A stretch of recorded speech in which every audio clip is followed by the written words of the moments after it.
حضرت آدم علیہ السلام کی پیدائش سے لے کر زمین پر اترنے تک کا مکمل واقعہ۔ حضرت آدم علیہ السلام کو سب سے پہلے ہند کی زمین میں اتارا گیا۔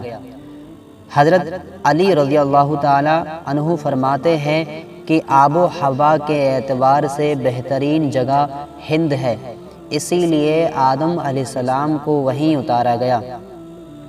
حضرت ابن عباس رضی اللہ تعالی عنہ کے مطابق حضرت حوا رضی اللہ تعالی عنہا کو جدہ یعنی کہ عرب میں اتارا گیا، جس میدان میں حضرت حوا رضی اللہ تعالی عنہا آدم علیہ السلام سے ملنے کے لیے آگے بڑھی، اسے میدان مجدلفات کا نام دیا گیا، اور جس جگہ پر آدم علیہ السلام اور حضرت حوا رضی اللہ تعالی عنہا ایک دوسرے سے پہچانے گئے، اسے عرفات کا میدان یعنی عرفات نام دیا گیا۔ خانہ کعبہ کی طرف جانے کا حکم۔ ساتھیو، حضرت ابن عباس رضی اللہ تعالی عنہ کی روایت ہے کہ پہلے آپ کو ایک پہاڑ کی چوٹی کی طرف اتارا گیا، پھر اس کے دامن کی طرف اتارا اور زمین پر موجود تمام مخلوق جیسے جن، جانور، پرندے وغیرہ کا مالک بنایا۔ جب آپ پہاڑ کی چوٹی کی طرف سے نیچے اترے تو فرشتوں کی مناجات کی آوازوں نے آپ پہاڑ کی چوٹی سے سنتے تھے آنا بند ہو گئی۔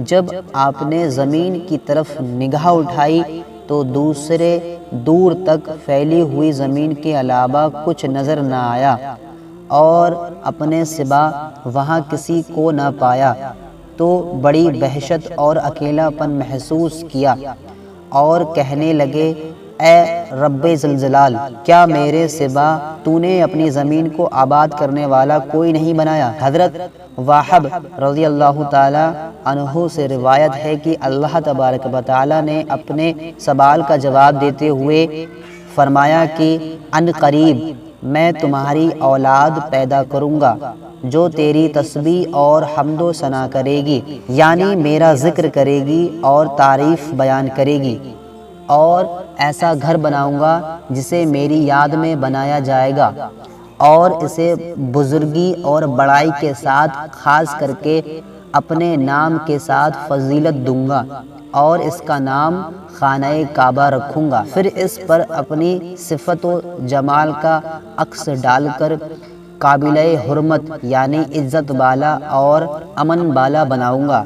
جس شخص نے اس کی حرمت کا خیال رکھا وہ میرے نزدیک قابل احترام ہے، لیکن جس نے وہاں رہنے والوں کو ڈرایا اس نے خیانت یعنی دغا کی، اور اس کا تقدس پامال کیا یعنی اسے ناپاک کیا۔ پھر اس کی طرف اونٹوں یا دوسری سواریوں پر سوار ہو کر دور دراز سے دھول میں لپٹے ہوئے لوگ آئیں گے، جو لرزتے ہوئے تلبیہ یعنی لبیک پڑھیں گے اور روتے ہوئے آنسو بہائیں گے، وہ اونچی آواز سے تکبیر کہیں گے، لہٰذا جو صرف میرے گھر کی طرف آنے کا ارادہ رکھے وہ میرا ملاقاتی ہے، کیونکہ وہ میری زیارت کرنے آیا ہے اور وہ میرا مہمان ہے۔ میری کریم ذات پر فرض ہے کہ میں اپنے مہمان کی بخشش کروں اور اس کی ضرورت کو پورا کروں جب تک تم زندہ رہو گے، اس کے بعد اسے آباد کرو گے۔ اس کے بعد تمہاری اولاد میں سے بہت سے نبی، امتیں اور قومیں ہوں گی جو ہر زمانے میں اسے آباد کرتی رہیں گی۔ اس کے بعد حضرت آدم علیہ السلام کو حکم دیا گیا کہ وہ خانہ کعبہ جہاں جو زمین پر ان کے لیے اتارا گیا ہے اور اس کا طواف کریں، جیسے کہ عرش پر فرشتے کو کرتے دیکھا ہے۔ اس وقت کعبہ ایک یاقوت یعنی موتی کی شکل میں تھا۔ بعد میں جب نوح علیہ السلام کی قوم پر پانی کے سیلاب کا عذاب نازل ہوا تو اللہ تبارک و تعالی نے اسے آسمان پر اٹھا لیا۔ بعد میں انہی بنیادی پر اللہ تعالی نے ابراہیم کو حکم دیا کہ خانہ کعبہ کو دوبارہ تعمیر کیا جائے۔ روایت ہے کہ حضرت آدم علیہ السلام ہند سے باہر نکلے اور اس گھر کو جانے کا ارادہ کیا اور خانہ کعبہ پہنچ کر اس کا طواف کیا، حج کے سب ارکان ادا کیے۔ اس کے بعد عرفات کے میدان میں آدم علیہ السلام اور حضرت حوا رضی اللہ تعالی عنہا کی ملاقات ہوئی۔ دونوں نے ایک دوسرے کو پہچان لیا، پھر مزدلفہ میں ایک دوسرے کے قریب ہوئے، پھر دونوں ہند کی طرف روانہ ہو گئے۔ وہاں آ کر اپنے رہنے کے لیے ایک غار بنا لیا۔ حضرت آدم علیہ السلام کا سراپا یعنی روپ رنگ۔ ابن ابی حاتم سے روایت ہے کہ رسول اکرم صلی اللہ تعالیٰ علیہ وسلم نے ارشاد فرمایا، اللہ تعالیٰ نے حضرت آدم علیہ السلام کو گہواں رنگ، لمبے قد اور زیادہ والو بالا بنایا تھا۔ حضرت آدم علیہ السلام اور حوا رضی اللہ تعالیٰ عنہا کا لباس، اللہ تعالیٰ نے پھر ان کی طرف ایک فرشتہ بھیجا جس نے انہیں وہ چیزیں بتائی جو ان کے لباس کی ضرورت کو پورا کرے۔ روایت ہے کہ یہ لباس بھیڑ کی اون، چوپاؤں اور درندوں کے خال سے بنایا گیا تھا، لیکن بعض علم والوں کا کہنا ہے کہ یہ لباس تو ان کی اولاد نے پہنا تھا۔ ان کا لباس تو جنت کے بہی پتے تھے جو جنت سے اترتے وقت اپنے جسم پر لپیٹے ہوئے تھے۔ تمام نسل آدم کا اللہ کی وحدانیت کا انکار کرنا۔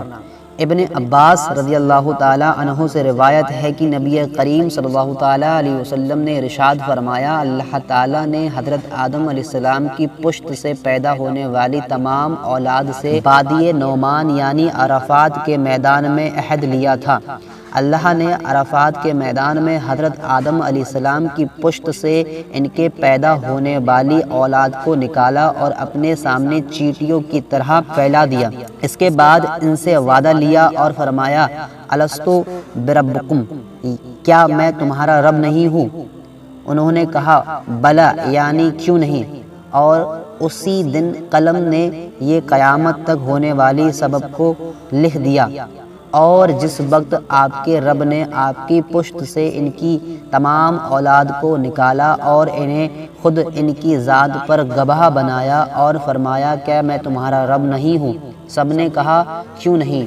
ساتھیو، عمر بن ابن خطاب رضی اللہ تعالی عنہ سے ایک آیت کی تفسیر کے بارے میں سوال کیا گیا تو انہوں نے فرمایا کہ میں نے رسول اکرم صلی اللہ تعالیٰ علیہ وسلم سے سنا ہے کہ اللہ تعالیٰ نے آدم علیہ السلام کو پیدا فرمایا، پھر ان کی پشت پر داہنی ہاتھ پھیرا اور اس سے ان کی اولاد کو نکالا اور فرمایا کہ میں نے جنت کو ان کے لیے اور ان کو جنت حاصل کرنے والا اعمال کرنے کے لیے بنایا ہے۔ دوبارہ آدم علیہ السلام کی پشت پر ہاتھ پھیرا اور اس سے ان کی اولاد کو نکالا، فرمایا کہ میں نے دوزخ کو ان کے لیے اور ان کو دوزخ کے لیے بنایا ہے۔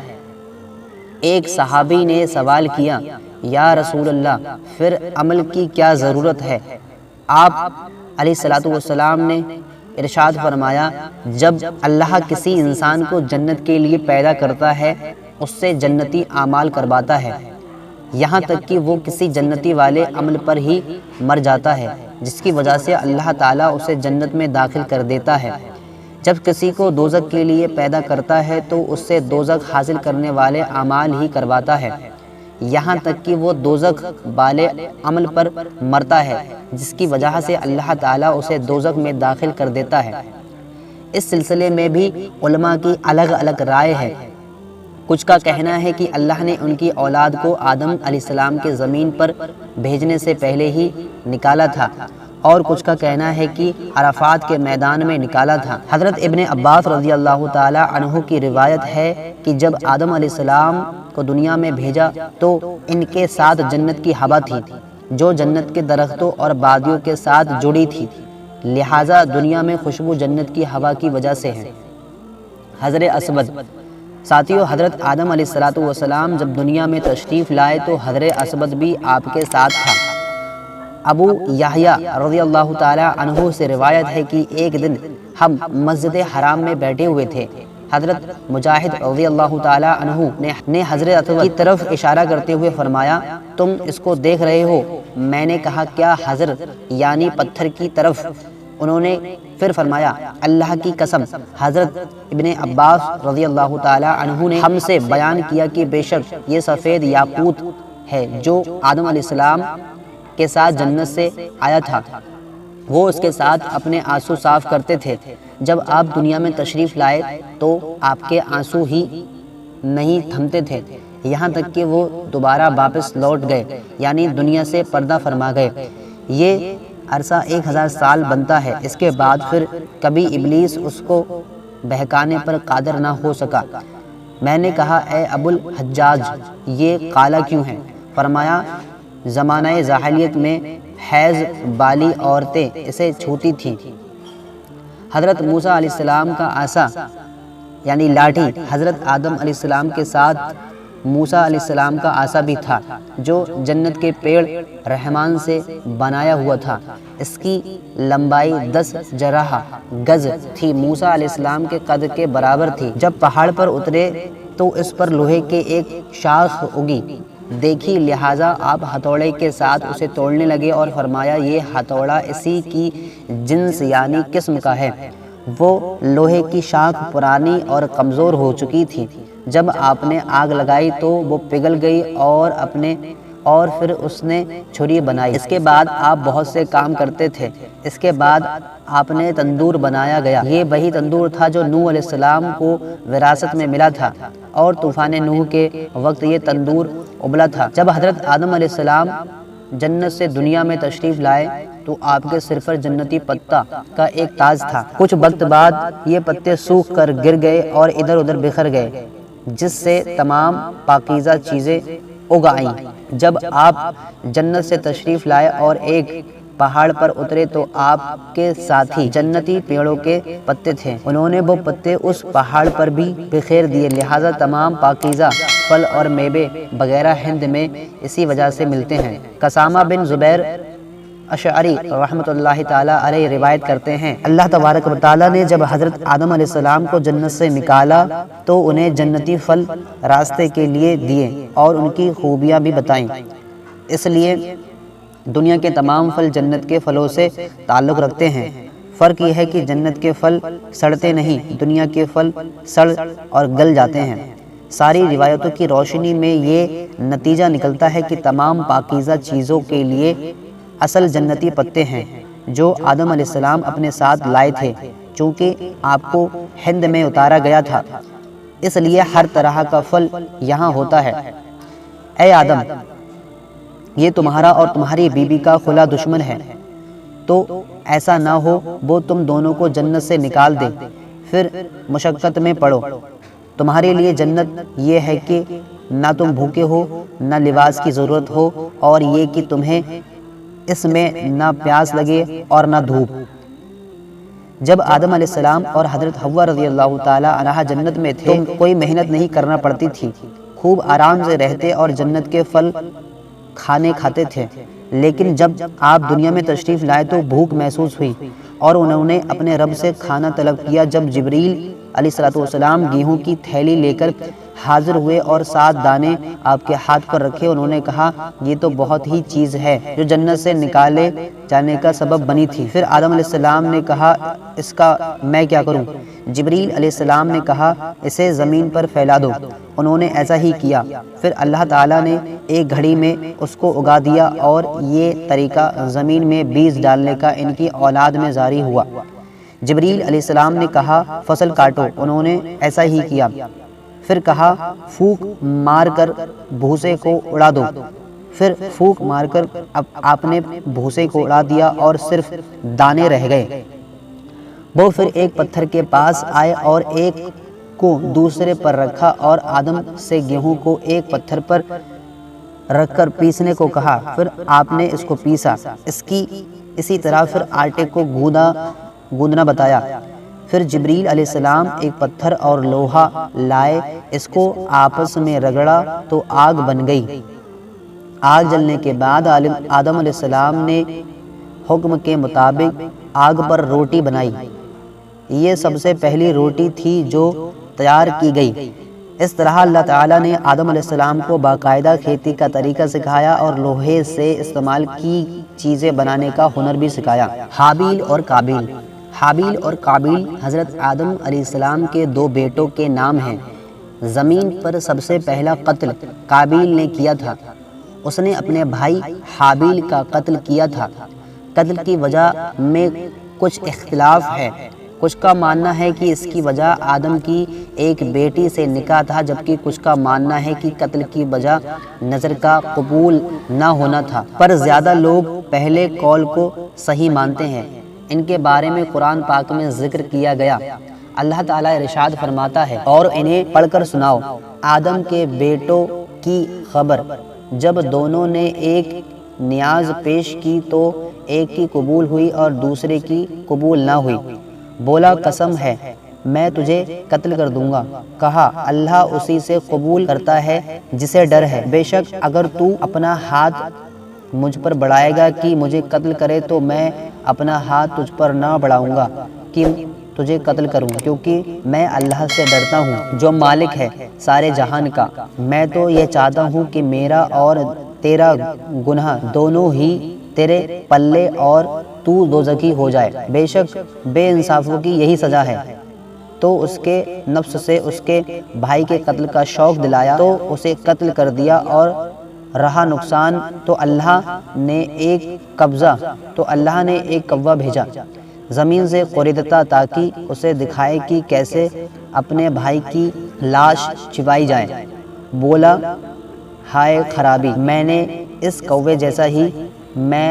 کوے جیسا بھی نہ ہو سکا کہ اپنے بھائی کی لاش چھپاتا تو پچھتاتا رہ گیا۔ ابن مسعود، ابن عباس رضی اللہ تعالی عنہ اور دوسرے صحابہ کرام روایت کے مطابق فرماتے ہیں، آدم علیہ السلام کے یہاں جو بھی لڑکا پیدا ہوتا تھا اس کے ساتھ ایک لڑکی پیدا ہوتی تھی، تو پہلے حمل سے پیدا ہوئے بچے کا نکاح دوسرے حمل سے پیدا ہوئے بچے کے ساتھ کیا جاتا تھا، یہاں تک کہ ان کے یہاں 2 حمل سے حابیل اور قابیل پیدا ہوئے۔ قابیل کھیتی کرواتا تھا اور حابیل چرواہا تھا۔ قابیل بڑا تھا اور اس کے ساتھ پیدا ہونے والی بہن بہت خوبصورت تھی۔ قانون کے مطابق حابیل نے قابیل کی بہن سے نکاح کرنا چاہا، لیکن قابیل نے یہ کہہ کر انکار کر دیا کہ میرے ساتھ پیدا ہونے والی لڑکی تیرے ساتھ پیدا ہونے والی لڑکی سے زیادہ حسین ہے، لہٰذا اس سے نکاح کرنے کا زیادہ حقدار میں ہوں۔ اپنے آپ کو سمجھاتا ہوں۔ آدم علیہ السلام نے اسے ایسا کرنے سے منع کیا، لیکن وہ نہ مانا۔ آخر یہ فیصلہ ہوا کہ وہ دونوں خدا کے نام پر کچھ نظر پیش کریں، جس کی نظر قبول ہو جائے اس کا نکاح اس سے کر دیا جائے گا۔ حضرت آدم اس وقت اللہ کے حکم کے مطابق مکہ میں تشریف لے گئے تھے۔ اللہ تعالیٰ نے آدم علیہ السلام سے ارشاد فرمایا، زمین پر جو میرا گھر ہے جانتے ہو؟ فرمایا نہیں۔ حکم ہوا کہ مکہ میں ہے وہ وہیں جاؤ۔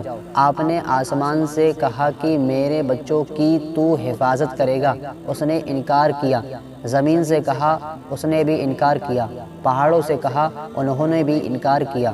پھر قابیل سے کہا، اس نے کہا ہاں میں محافظ ہوں، آپ جائیے۔ واپس لوٹ کر آپ کو قابیل کی ضمانت سے اطمینان ہو گیا اور چلے گئے، اور ان کے جانے کے بعد قربانی پیش کی گئی۔ قابیل نے فخریہ انداز میں کہنا شروع کیا کہ اس لڑکی کا میں زیادہ حقدار ہوں، کیونکہ میں اس کا بھائی ہوں اور تجھ سے بڑا بھی ہوں۔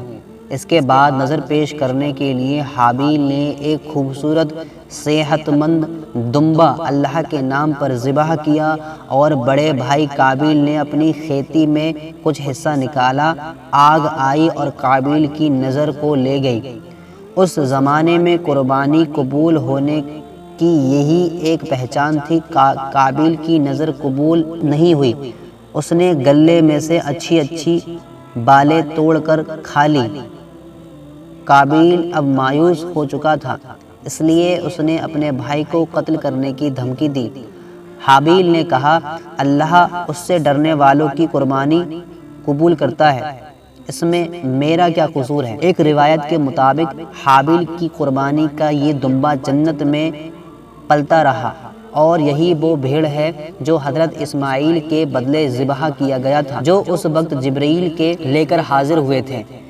ایک روایت میں یہ بھی ہے کہ قابیل نے اپنی کھیتی میں سے نہایت ردی اور بیکار چیزیں مرے دل سے اللہ کی راہ میں نکالی تھی، جبکہ حابیل نے بہت ہی خوبصورت مرغوب اور محبوب جانور خوشی کے ساتھ اللہ کی راہ میں قربان کیا۔ حابیل صحت مندی اور طاقت میں بھی قابیل سے بہتر تھا، لیکن اللہ کے خوف سے اس نے اپنے بھائی کے ظلم اور زیادتی برداشت کی مگر ہاتھ نہیں اٹھایا۔ ایک دن قابیل حابیل کو تلاش کرتے ہوئے چھری لے کر نکلا۔ راستے میں دونوں بھائیوں کی ملاقات ہو گئی تو اس نے کہا، میں تجھے مار ڈالوں گا، تیری قربانی قبول ہوئی اور میری نہیں۔ دونوں بھائیوں میں تکرار ہوئی اور قابیل نے اپنے بھائی کے چھرا گھونپ دیا۔ حابیل کہتے رہ گیا کہ خدا کو کیا جواب دے گا، اللہ کے یہاں ظلم کا بدلہ تجھ سے بری طرح لیا جائے گا، لیکن اس نے اپنے بھائی کو بے رحمی سے مار ڈالا۔ اس سلسلے میں اور بھی کئی روایتیں بیان کی گئیں۔ ایک روایت کچھ اس طرح ہے کہ حابیل اپنے جانوروں کو لے کر پہاڑوں پر چلے گئے تھے۔ قابیل انہیں ڈھونڈتا ہوا وہاں پہنچا اور ایک بڑا بھاری پتھر اٹھا کر ان کے سر پر دے مارا جو اس وقت سوئے ہوئے تھے۔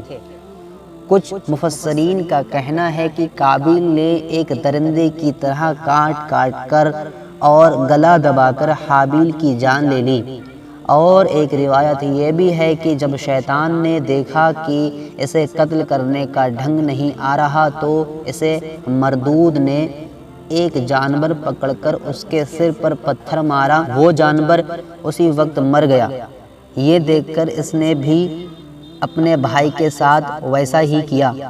رسول اکرم صلی اللہ تعالیٰ علیہ وسلم کا فرمان ہے کہ ظلم سے قتل کیا جاتا ہے، اس کا بوجھ آدم کے اس بیٹے کے سر پر ہوتا ہے، کیونکہ اس نے سب سے پہلے زمین پر خون ناحق بہایا۔ حضرت عبداللہ رضی اللہ تعالیٰ عنہ سے مروی ہے کہ جہنم کا آدھا عذاب صرف اس کو ہو رہا ہے، سب سے بڑا عذاب پانے والا یہی ہے۔ زمین کے ہر قتل کا گناہ اس کے ذمے ہے۔ دفن کا طریقہ، پھر اللہ نے ایک کوا بھیجا جو زمین کورید رہا تھا تاکہ اسے دکھایا گیا کہ کس طرح اپنے بھائی کی لاش کو چھپایا جائے۔ کہنے لگا، ہائے خرابی، میں اس کوے جیسا بھی نہ ہو سکا کہ زمین میں اپنے بھائی کی لاش چھپاتا تو پچھتاتا رہ گیا۔ اس آیت کی تفسیر میں ہے کہ حابیل کا قتل کرنے کے بعد قابیل نے لاش کو ایسے ہی چھوڑ دیا۔ اس کی سمجھ میں نہیں آیا کہ اب کیا کرے۔ آخر اللہ نے دو کوے کو بھیجا، انہوں نے آپس میں جھگڑا کیا اور ایک نے دوسرے کو قتل کیا۔ اس کے بعد قاتل کوے نے زمین قرید کر ایک گڈھا کھودا اور اس میں اس کی لاش کو رکھ کر مٹی سے دبا دیا۔ جب قابیل نے یہ منظر دیکھا تو کہا، ہائے، میں اس کوے سے بھی گیا گزرا ہو گیا۔ پھر اس نے بھی یہی طریقہ اپنایا اور بعد میں اولاد آدم میں بھی یہی طریقہ جاری رہا۔ حضرت علی رضی اللہ تعالی عنہ سے روایت ہے کہ جب قابیل نے اپنے بھائی حابیل کو مار دیا تو حضرت آدم علیہ السلام بہت روئے اور کچھ اشعار پڑھے جن کا مطلب اس طرح سے ہے، شہر اور ان کے رہنے والے سب لوگوں کی حالت تبدیل ہو گئی، سطح زمین بھی غبار آلود اور بے حقیقت بن گئی، حتیٰ کہ ہر ذائقے دار اور رنگدار شے کا بھی ذائقہ اور رنگ بدل گیا اور حسین چہروں کی تر و تازگی کم ہو گئی۔ اس کے بعد حضرت آدم علیہ السلام کو جب ابن اشعار کی شکل میں اللہ تعالیٰ کی طرف سے دیا گیا، اے حابیل کے باپ، یقیناً وہ دونوں قتل ہو گئے، جو زندہ ہیں وہ بھی مردے جیسا ہو گیا، وہ ڈری ہوئی حالت میں برائی کا مرتکب ہوا، جس کی وجہ سے اب تک ہر وقت چیختا چنگھاڑتا پھرتا ہے۔ حضرت آدم کی اولاد، ابن صحاف رضی اللہ تعالی عنہ کی روایت ہے کہ آدم علیہ السلام کو کل 40 اولاد تھیں جو 20 حمل سے پیدا ہوئی۔ اس میں سے کچھ کے نام ہم تک پہنچے اور کچھ کے نام نہیں پہنچے۔ 15 بیٹے اور 4 بیٹیوں کے نام ہم تک پہنچے جو اس طرح ہیں۔ بیٹوں کے نام قابیل، حابیل، شیس، آباد، والگ، اسانی، توبہ، بناب، شبوبہ، حیان، جرابیس، حزر، یہود، سندل، باروک۔ بیٹیوں کے نام کلیہا، اکلیمہ، لیوزا، اشوز، خرورتا۔ حضرت آدم علیہ السلام نبی و رسول ہیں۔ وہ نبی جن پر کتاب نازل کی گئی ہو اور نئی شریعت لے کر آئے ہوں انہیں رسول کہتے ہیں۔ اللہ رب العزت نے آدم علیہ السلام کو زمین کی سلطنت عطا فرمائی اور انہیں نبوت سے نوازا اور انہیں ان کی اولاد بھی ہوئی، طرف رسول کر بنا کر بھیجا گیا۔ ان پر 21 صفیحے نازل ہوئے جنہیں آپ نے اپنے رسم و لخط میں لکھا۔ انہیں جبریل علیہ السلام نے لکھنا شروع کیا تھا۔ ابو ذر غفاری سے روایت ہے کہ ایک بار میں مسجد میں داخل ہوا تو وہاں رسول اکرم صلی اللہ تعالیٰ علیہ وسلم اکیلے بیٹھے ہوئے تھے۔ میں بھی آپ کے قریب بیٹھ گیا۔ آپ نے فرمایا، اے ابو ذر، مسجد کے لیے بھی سلام ہے، یعنی اس کا سلام تحیۃ المسجد کی 2 رکعتیں ہیں، لہٰذا تم کھڑے ہو کر 2 رکعت نماز ادا کرو۔ میں 2 رکعت نماز ادا کر کے دوبارہ آ کر بیٹھا۔ عرض کیا، یا رسول اللہ، آپ نے مجھے نماز پڑھنے کا حکم دیا، یہ بتائیے کہ نماز کیا ہے؟ فرمایا، بہترین چیز ہے، زیادہ ہو یا کم۔ آپ نے پھر ایک لمبا قصہ بیان کیا۔ تو ساتھیوں، یہ تھا حضرت آدم علیہ السلام اور حضرت حوا رضی اللہ تعالی عنہا کی پیدائش سے لے کر زمین میں اترنے اور ان کے انتقال فرمانے تک کا مکمل واقعہ جو ہم نے آپ کو اس ویڈیو میں بتایا۔ امید ہے آپ کو یہ ویڈیو پسند آئی ہوگی۔ اگر آپ کو یہ ویڈیو پسند آئی ہو تو اس ویڈیو کو لائک کریں اور ہمارے چینل کو سبسکرائب کریں۔ تو ملتے ہیں اگلی ویڈیو میں، تب تک کے لیے خدا حافظ۔